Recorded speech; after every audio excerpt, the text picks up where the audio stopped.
Assalamualaikum warahmatullahi wabarakatuh. Selamat siang, sebelumnya perkenalkan, nama saya Alisa Saidira Putri Haryandi. Dalam kesempatan hari ini, saya akan mempresentasikan tentang artikel ilmiah yang saya buat untuk memenuhi ujian akhir semester mata kuliah Bahasa Indonesia. Judul artikel ilmiah yang saya buat adalah Pengaruh Program Pelatihan Terhadap Produktivitas Karyawan di Sektor Perbankan di Indonesia. Fokus utama dari penelitian ini adalah untuk menganalisis berapa besar dampak pelatihan terhadap produktivitas karyawan bank di Indonesia. Sedikit mengenai latar belakang dari penelitian, dalam dunia kerja yang kompetitif dan terdigitalisasi saat ini, sektor perbankan dituntut untuk terus berkembang. Untuk menjawab tantangan teknologi, layanan pelanggan, dan regulasi, pelatihan menjadi alat strategis untuk perusahaan dan bukan hanya aktivitas sumber daya manusia yang biasa. Disinilah pentingnya memastikan bahwa program pelatihan benar-benar meningkatkan kompetensi dari karyawan dan produktivitas karyawan. Penelitian ini memiliki 3 tujuan penelitian. Yang pertama adalah untuk menganalisis pengaruh program pelatihan terhadap produktivitas. Lalu yang kedua, penelitian ini ditujukan untuk mengidentifikasi jenis pelatihan yang paling efektif. Lalu tujuan penelitian yang terakhir adalah untuk menelaah faktor pendukung dan penghambat dari implementasi program pelatihan tersebut. Dalam proses pembuatan artikel ilmiah ini, saya melakukan tinjauan pustaka ke beberapa sumber dari penelitian terdahulu. Penelitian yang saya lakukan mengacu pada beberapa penelitian sebelumnya, yaitu penelitian dari Rada dan Aital di tahun 2024 yang menyoroti tentang peran strategi sumber daya manusia dalam menghadapi perubahan teknologi, khususnya di sektor perbankan.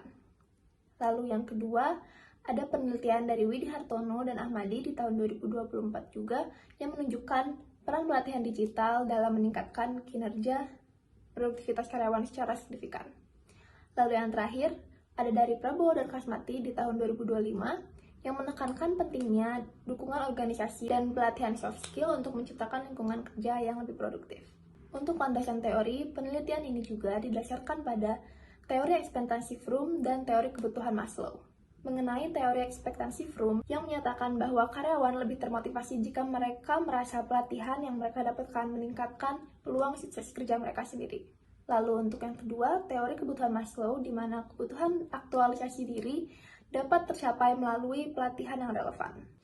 Teori-teori ini memperkuat bahwa pelatihan yang tepat dapat menjadi pemicu utama peningkatan produktivitas. Lalu selanjutnya, untuk metode penelitian yang saya gunakan untuk melaksanakan penelitian ini, saya menggunakan pendekatan kuantitatif eksplanatif dengan kuesioner berisi skala Likert. Jadi survei dilakukan kepada 55 karyawan bank dan berbagai jabatan di seluruh Indonesia.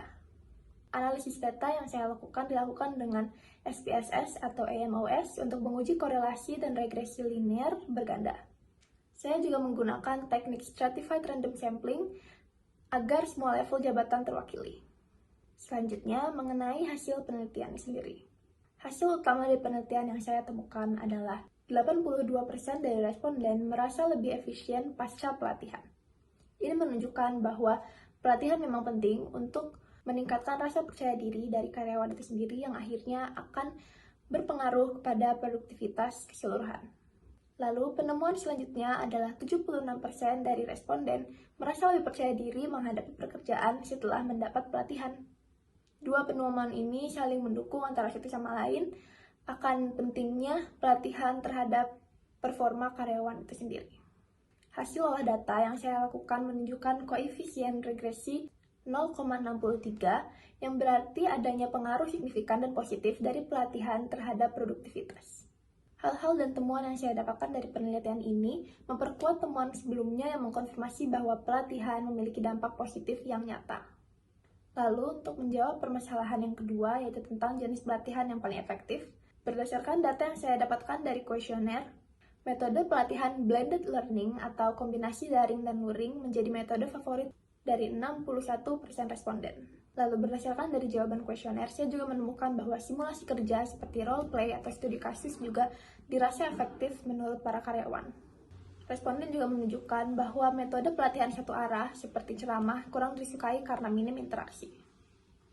Lalu selanjutnya untuk menjawab rumusan masalah yang ketiga, yaitu tentang faktor pendukung dan penghambat dari pelatihan, ditemukan bahwa hal-hal yang mendukung program pelatihan adalah dukungan dari manajerial dan HR atau human resource pasca pelatihan.